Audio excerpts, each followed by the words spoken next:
What's up, boys? This is Contango coming at you from Waterloo, Ontario, Canada. And today I'm going to do a video.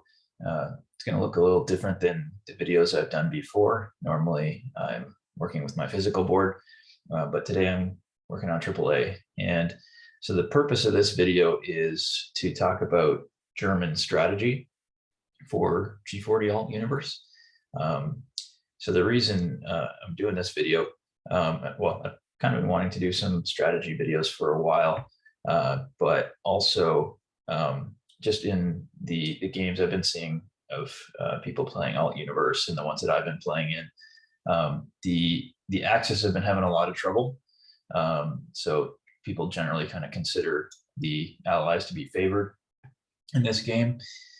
So I am kind of the opinion that it's pretty close to balanced, but a lot of people are struggling. So I wanted to go over some German strategy to talk about that and see if we can't get the Axis some help, some objectives and some priorities to just help them do better. So anyway, so yeah, this is going to help, I guess, decide, is the game truly allies favored, or is it just that the Axis haven't figured it out yet? Because if you know the history of G40, in G40 in the early days, the allies were winning a lot of games, and eventually that got flipped on its head, and now the Axis are heavily favored just because people have figured out how to deploy and what to buy, what sequence of things to do that's best for the Axis, how to do a J1 and things like that,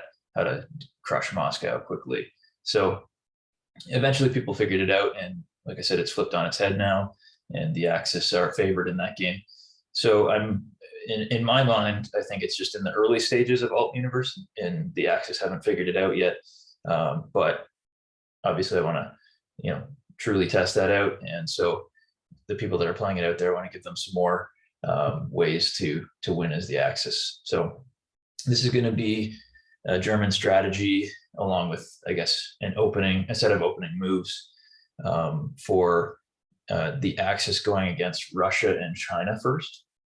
So you've got Russia over here. They're big. They've got lots of territory.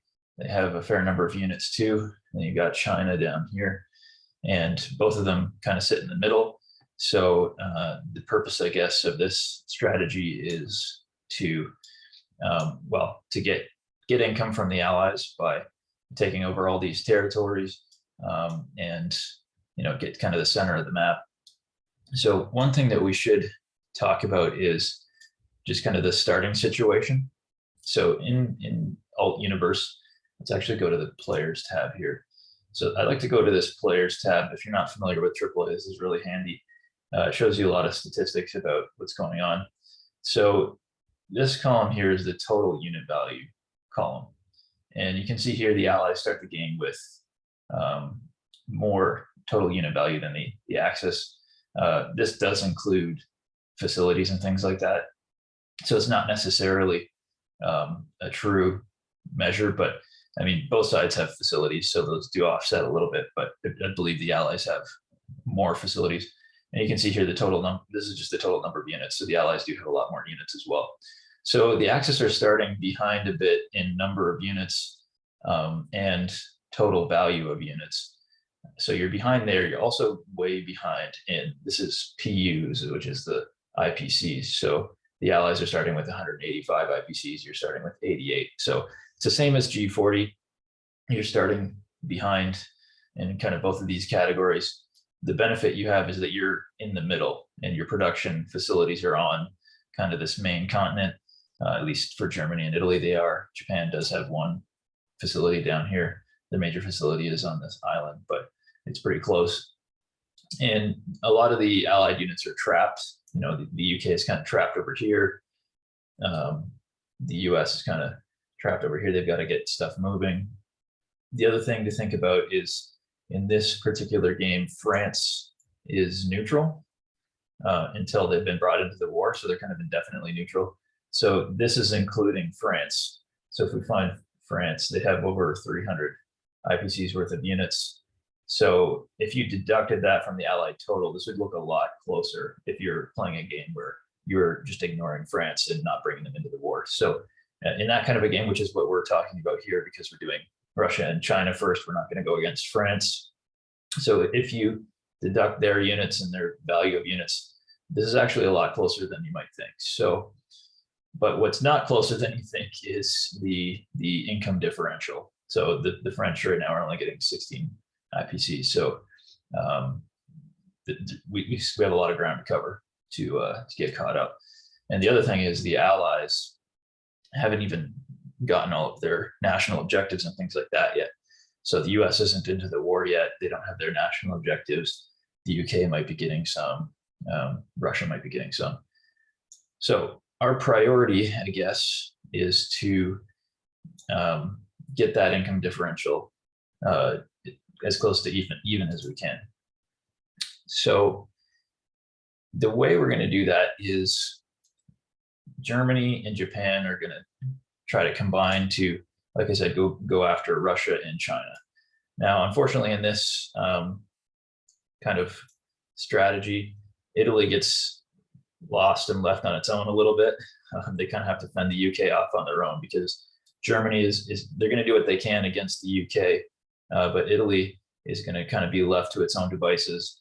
And depending on how things go, it might struggle a bit, similar to if you're playing G40 and out of box. But yeah, the goal here is to just collapse Russia and China and get as much income to the Axis as we can. So we won't talk a lot about Japan because this is a Germany strategy video, but what I do want to say, so you have an idea of what Japan is going to be doing, and we can talk about that in a different video, but Japan is going to try to take over all of China, and they're going to try to get ships up into this sea right here, and ideally with a naval base maybe here or here, so that they can reach everything along here. And that's really going to help collapse Russia, because if Japan is sitting here with a number of transports and a naval base, they can hit this city, they can hit this city, they could, jump up here and land behind the Russian troops. So Russia is that's gonna give them a reason to come backwards, but we're gonna give them another reason to come backwards, which is Germany is gonna be heading in this general direction.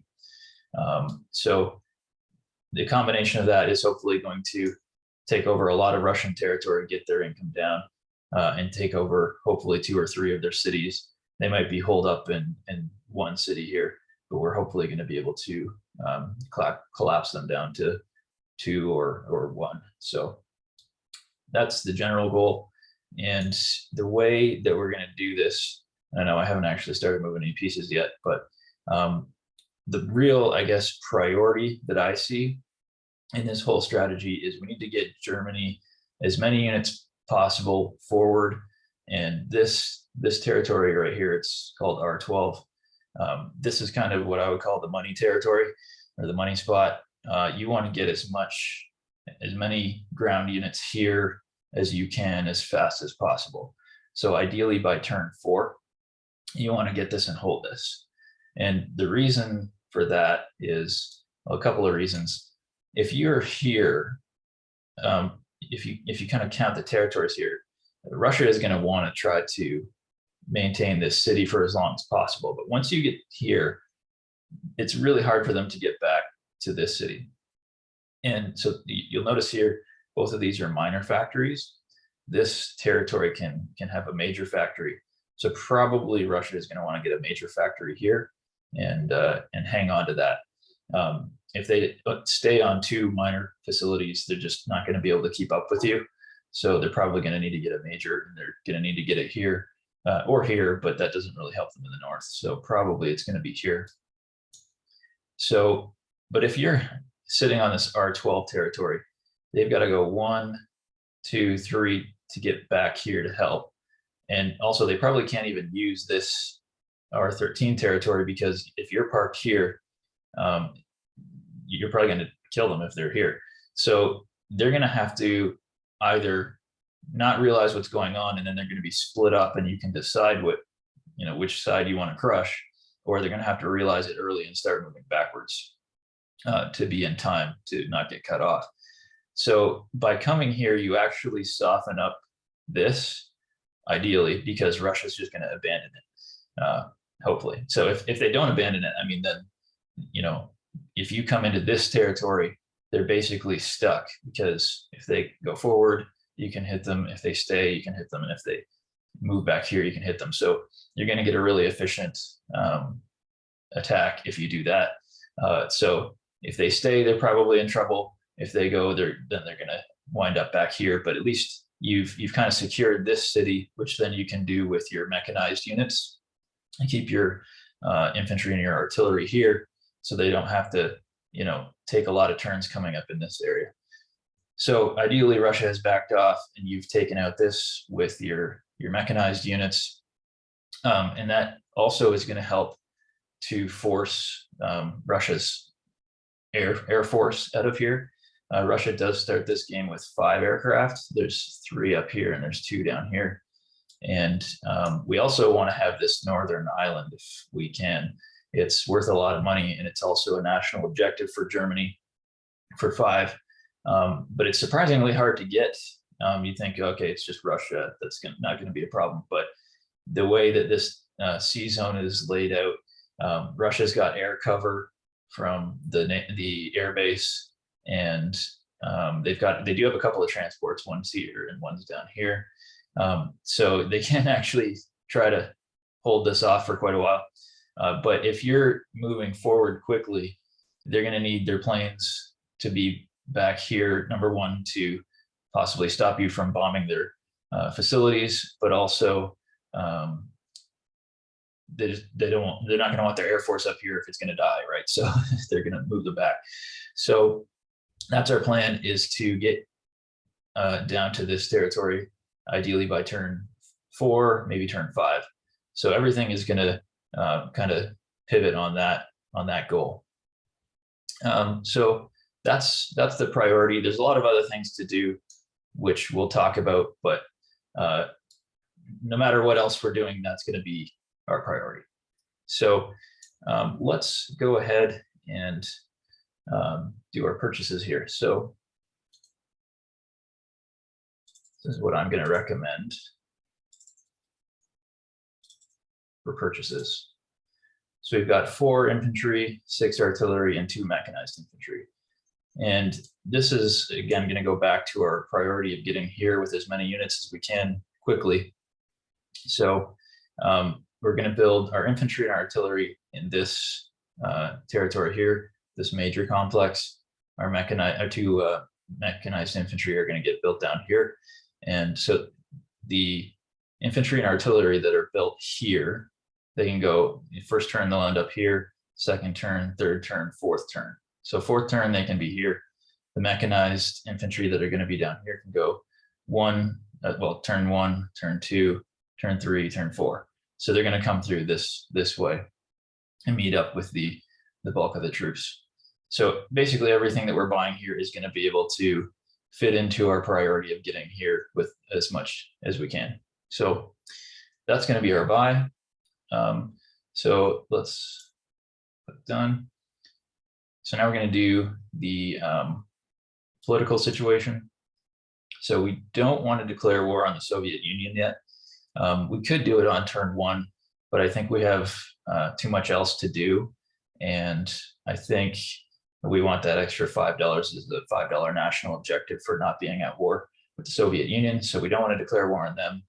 Definitely don't want to declare war on the US. We don't want them in the war yet. Could declare war on the Chinese, but there's nothing really we can do to them right now anyway. So we'll just let Japan do that. So we do need to declare war on the British and Anzac. You'll see why in a bit. So let's go ahead and do that. If we don't want to declare war on the French, we're going to leave them neutral this game. And then we don't want to declare war on the neutral league. So that's fine. All right, so we're on to our combat moves. So I'm just going to go ahead and pause it for a minute and then come back. I just want to get things set up for that. Okay, so we're going to go ahead and do our combat moves. I will show you those. I won't put you through watching me click through all the dice rolls. I'll skip that part afterwards, and then I'll show you kind of how we end after the non-combat moves. But before I start moving everything here, I want to mention, so we talked about our number one priority of getting down here. Our kind of secondary priorities are, we want to get rid of as much of the UK fleet as possible. So just like in G40 out of box, we want to set them back as much as we can. If we can, we want to kick them off of the continent here. They have a number of units in this area. So we might be able to do that. It depends how much they're going to invest in staying, but we're going to try. And then the other thing we can do is, we're not going to have a ton of units, but we can kind of drive forward in the southern area a little bit. When I was talking before about Japan coming this way and forcing Russia back to defend, that's going to create a gap here that hopefully we can walk through, get these pro-allied territories and get some of these Russian territories, steal that income. So that's kind of our other priorities. So let's start off with what we're going to do against the UK. So we definitely want to get rid of this fleet. We're going to take everything, all the naval units that we can. We're going to want a couple of planes. Unfortunately, a couple of planes is all we can do. There's not enough range otherwise. I use the fighter from this territory because it can go 1, 2, 3, 4, land on the carrier. I want to save these other planes for attacking this down here. This one would not have the range to do that, so that's why I'm using it up here. And then I just took one tactical bomber as well. Doesn't really matter which one you pick there. So that's going to be enough, hopefully, to wipe that out. Hopefully it's enough to scare the UK away from scrambling this fighter, but we'll see. So in the meantime, what we want to do also is try to take out this territory here. So we've got one transport. We're going to load an artillery on there, come up and get this infantry, and that's going to join our fleet. These guys are going to drop in here, and they're going to want some air support. And unfortunately, the only air support that we can give it is this one bomber. So hoping that's going to be enough. If you calculate this out, it's about a 90% chance if you're willing to kill the bomber off before killing the artillery, which I think you probably will. It depends. Depends also what's going to happen to this battleship, but we'll talk about that in a minute. So we're going to try to take that out. If we succeed, that's helpful for two reasons. Number one, it shuts down this strait right here. And if this battleship survives, we don't want it coming through the strait. So we're gonna try to kill this battleship, but with some subs, but that's also not a guarantee. So what we don't want to have happen is this is maybe damaged, it gets repaired, it comes through here and attacks this fleet with all of the Air Force, the British Air Force. Also, if we take this out, we're getting rid of that factory from the UK. That factory can build an aircraft carrier up here, which allows this tactical bomber to come and fight here as well. So another reason why we want to take this, and I guess the last reason we want to take this is we, in Alt Universe, instead of stealing money from your opponent when you take capitals, you steal money when you take factories and cities. So we're going to steal hopefully 3 IPCs with this as well. So we talked about that battleship. We want to kill that. We're going to send in 3 subs. This, you might think that that's an easy kill. It's not. It's about an 81% chance of being successful. So we got about an 81% chance here. We've got about a 90% chance here. If you combine those two, there's about a 2% chance that we fail here and we fail here, which would be, Germany would be having a bad day if that happens, but it's only about a 2% chance that we fail on both. So hopefully this is gonna work out, but it should. So we also want to destroy this. We could have used subs to do that, but along with planes, but We wanted our subs for the battleship. So we're going to send basically all the planes that we can. Now this is possible because in Alt Universe you can fly over neutral territories that are, well, this is a pro-allied, so we can fly over that. And out of box, you're not allowed to do that until the territory has been taken over. So that's a slight rule difference from out of box. So we're going to take that out as well. It should be enough with 7 planes. There's only 2 British naval units here that can fire, plus the scramble of 2 fighters. These French units aren't going to participate because France is still neutral. Same with this French fighter, it can't scramble because France is neutral. So that's what we're going to do there. That's going to leave us with this 1 sub here. We're going to try to do a, well, we call it a 50-50 battle, but we have about a 40% chance of taking out the transport as well. So hopefully we can kill that. We have another sub down here. With that, I want to take out this this transport. You can also go after this cruiser, but I like to go after the transport. So we do have also a transport down here. We're going to load that up. Come down here. Remember, France is neutral, so we can effectively ignore this cruiser. So we're going to send our cruiser and our battleship here to bombard. We're going to drop these 2 units. We're also going to send this bomber, which surprisingly can reach and attack that as well. It can land on this little island right here. So we're going to try to take that out. It's good for getting us our national objective if we can kick the UK out of here. And we're going to get rid of a fighter, which is good. If we don't get the battleship, it does present a bit of a problem for the UK possibly coming after this small fleet, but that's life. So, all right, so that's what we're going to do against the UK. We're also going to go after some of these pro-allied territories. So I'm going to send everything that I can against this one, including this fighter. Actually, am I going to send this fighter? Yeah, I am. Okay, checking my notes here. So that should be enough to take that out and hopefully be enough that the UK is dissuaded from trying to attack me here afterwards. They've got some units in this territory and some planes that can reach. So hopefully I'm going to have enough left over that they're not going to want to do that. We're also going to come after this pro-allied with these infantry and artillery. We're going to bring this tank, these mechanized infantry and tanks as well. So you might be looking at that and saying, hold on, I thought your priority was to get over here. Why are you sending tanks that way?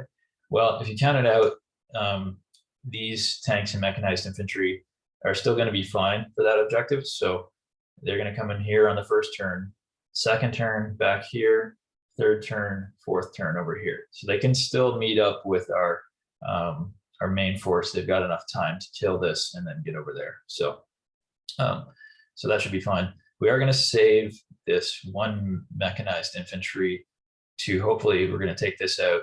And then on the non-combat move, you can roll through here and get this pro-axis territory.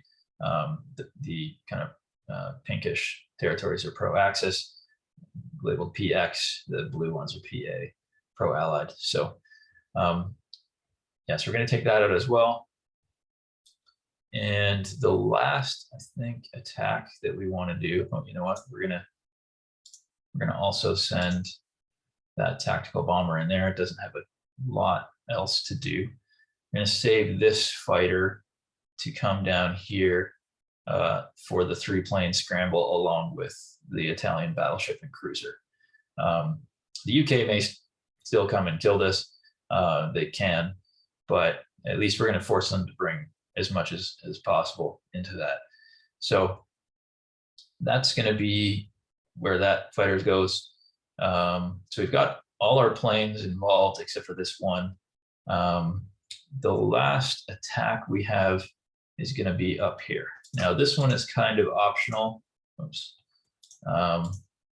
It does take some units away from, like I said, our main objective is to get over here. So we're taking 3 infantry and an artillery away from that. They could move over here on the first turn and then go 2, 3, 4.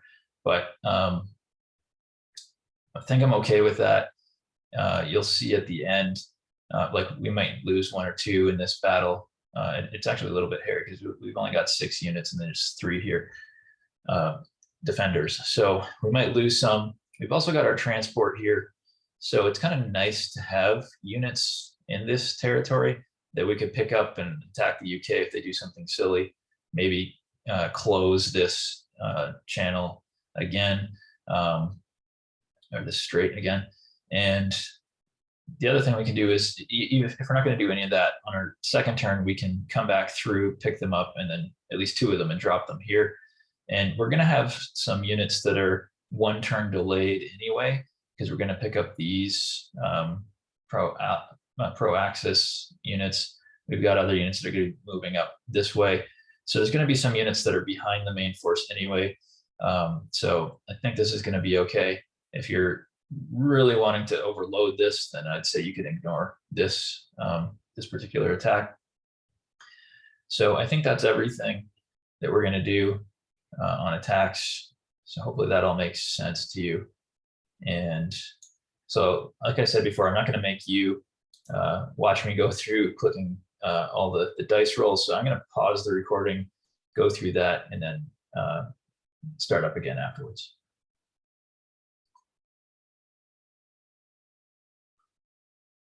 All right, so the combats are all done. I've clicked through all that. Let's go over a little bit of what happened. We ended up losing a couple of infantry in this territory, which is okay. It's going to leave us just enough to pick up with our transport coming through anyway. Here we lost a sub and we damaged the battleship, but we got rid of that entire fleet, so that's good. We took this territory out, losing 1 infantry. That's good. This did not go well. Both British ships hit, so we lost 2 planes in that battle, which was still worth getting rid of that, but hope to not lose 2 planes. But on a positive note, we got rid of the battleship, destroyed it on the first round. We got 2 hits, so it didn't even get to fire back. So that's good. Didn't lose anything here. Down here, I think we lost 1 infantry. That's okay. Down here, both the fighter and the infantry hit. So I didn't want to lose the bomber in that case. So it's going to leave this fleet a little bit vulnerable to planes, since they can land in this territory. Coming down here, 1, 2, 3, 4, 5. There's also a plane down here, 1, 2, 3, 4. So that might end up getting sunk, but that I didn't want to lose the bomber for that. I'm happy to lose German ships to UK planes. And if they did do that, it might leave an opportunity for Italy to come in and kill those planes anyway. So we'll see, or we would see, I guess, whatever the UK would do. But we did not kill this. Unfortunately, the destroyer hit before the sub did, so that's still alive. So in that case, I guess it means the UK could, bolster this with a couple of ground units from over here. We got rid of the transport down here. That was an auto kill. So that's where we sit at the end of the combat moves. So now let's quick go through the non-combat moves. Could pause it, but I don't think it's going to take too long, so I'll just go through these. Okay, so firstly, what I did not mention is we did not attack this pro-allied territory, and I recommend that you don't do that. You really don't want to, because attacking this pro-allied or these 3 down here allows Russia to join the war. So we want to keep them out of the war. We don't want them getting the war on the first turn. They're going to get too many national objectives. So don't attack that, is what I'm trying to say. So we're going to need at least 1 unit to go pick up that pro-axis. These guys will come down here. Might put that artillery, a couple more. maybe one AA gun. These guys are going to go forward down here. These are going to move up. Again, we want everything going to here that we can get. These will go 1, 2, 3, 4, so that's fine. We saved this mechanized infantry, so it's going to roll through here and get this pro-axis territory. This tactical bomber can come back down here. What else do we want to do? Okay, so these planes right here are all going to have to land there. They don't really have any other option. It's not ideal, but that's where they've got to land. Also, if you did lose any planes up here, sometimes you'll want to lose planes instead of ships. Anything that was here has enough movement to go 1, 2, and land up there. So if you're in this battle and it's getting hairy, feel free to lose planes if you need to. You could, because you've got other planes that can replace them. So this bomber is going to need to go back.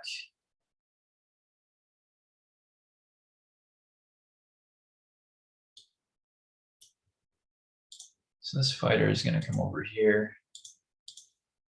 That guy's going to go that way. These guys are going to go that way and pick up that pro-axis. This bomber is going to land on that island.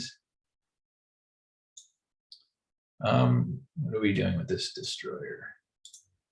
It's going to come out here, be available to retaliate on anything that's left here if this cruiser decides to come in on this fleet.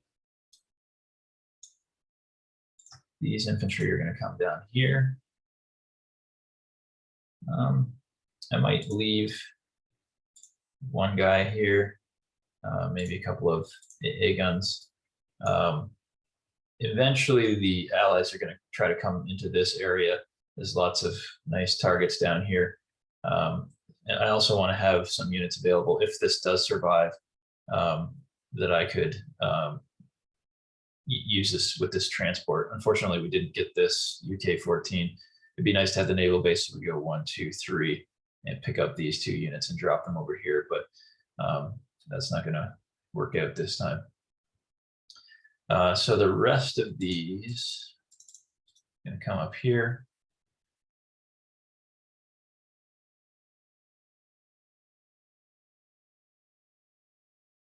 What am I missing here? I guess these guys. It depends how worried you are about this. But I don't think that the UK is going to attack that. They could attack it with just planes and then land a couple on the carrier, but we've got enough here, so that's going to be fine. Like I said, this fighter is going to come down here to help the Italians. And what am I missing? These 3 up here are going to get this pro-axis territory. And I think we've moved everything that needs to move. So I'm going to pause it again, and then we'll come back and place our units and I guess give any final thoughts. Okay, so just wanted to take a minute to relook over everything to make sure I didn't miss anything, and I noticed a few things. First of all, I want to move these mechanized units here. That's going to allow them to go up here if they want, or hit anything down here. You know what, actually, let's do 2 tanks and 2 mechanized infantry. We're going to keep 1 tank here in case anything is left open so that we can blitz it. I guess you could leave more than 1 if you want, but then these can come up here. Russia may try to step up here to fight you over this territory, but probably not in this case because you have enough to hold it. And then this will give you the extra beef in that territory if you want it. So that's fine. I think what I might do down here is send those 2 in here. What they can do, if they can catch up to the Italians later, they can help just reinforce them. But they're still in range of, you know, this transport if it's coming back through here. And for whatever defense we need down here, it's possible the Italians are going to need more defense. So from here, they can go down, they can go up. whatever they need to do at the time.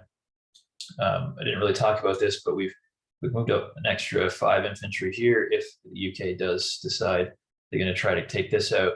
We've got those plus this fighter, plus this fighter possibly. 1, 2, 3, 4. No, maybe not. Okay, but also this bomber here. And I believe maybe this bomber up here can actually reach if the UK takes out this territory. 1, 2, 3, 4, 5, 6, 7. No, okay. Guess I was wrong about that. Yeah, so we're going to go ahead and place our units now. One other thing I did want to mention is I went into this territory with 7 planes. Sometimes I'll also do only 6 planes, and it's a 6-on-4, which might entice the UK to scramble. 7, they probably won't.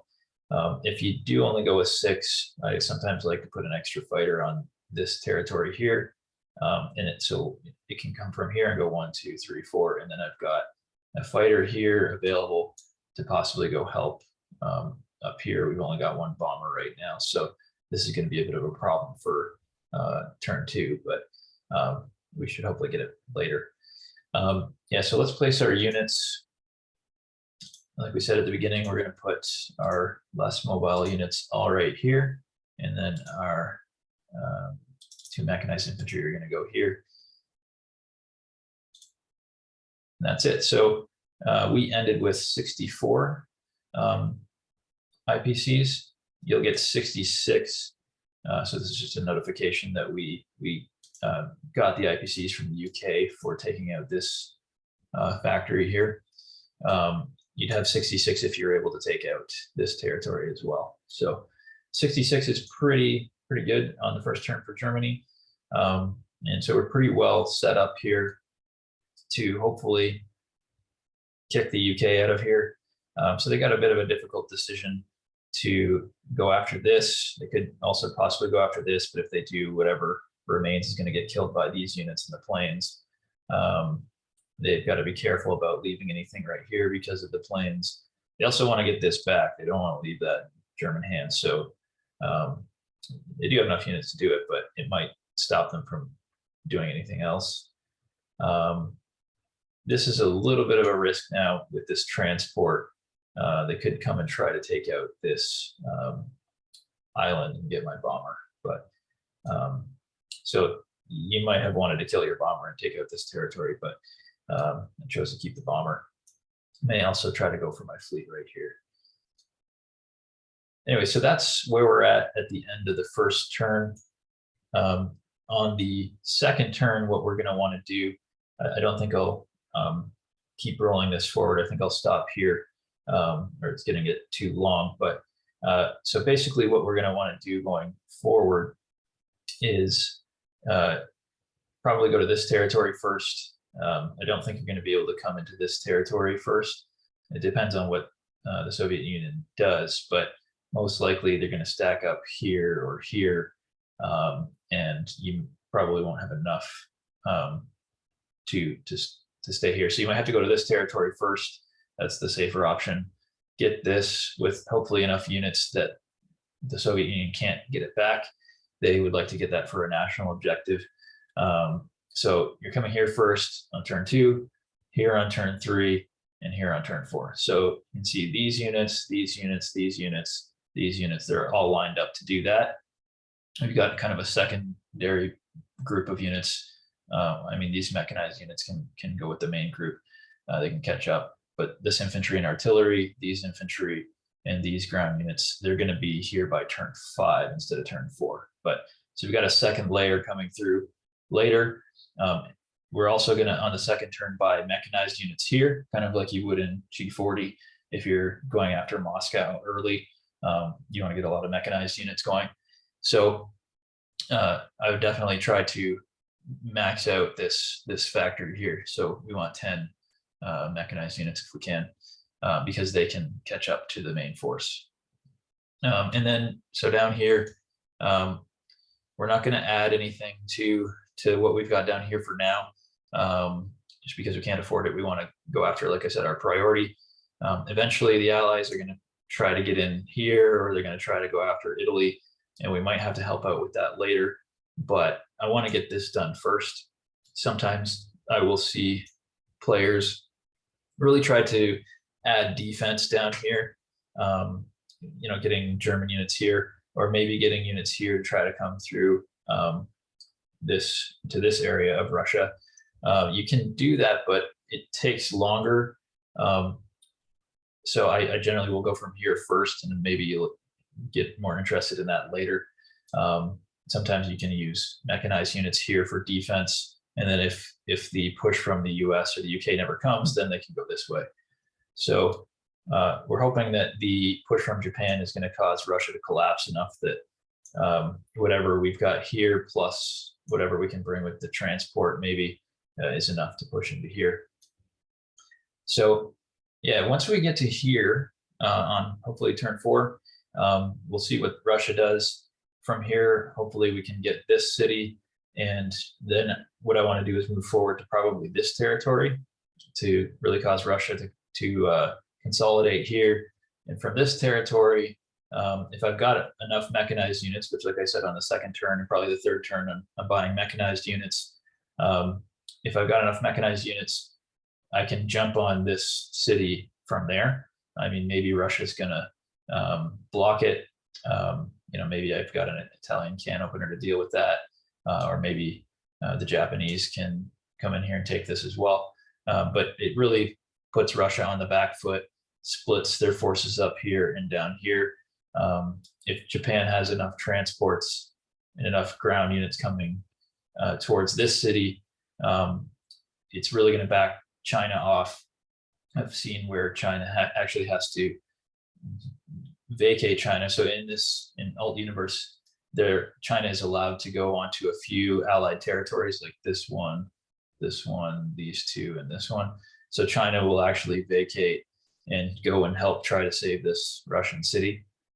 So they may end up with Russia having this city and this city, but probably they're not going to have enough units to defend this one and this one as well. So that's, I guess, the minimum of what you're trying to do here is get this city and this city. And from here with Germany, that's easy to do. And then also, if necessary, mechanized units can come down here and meet up with whatever's coming this way. So yeah, so we're ideally getting that. Hopefully Russia has been backed off enough that they're not interested in this northern island anymore, and you can get that. It depends on what the US has decided to do. If they are building units and coming this way, then maybe they're going to fight you for that. Anzac also likes to fight over this island, but if Japan is here with enough transports, they're going to have to focus on their own problems in defending this. So that's kind of another thing that having Japan up here does, is it collapses Anzac.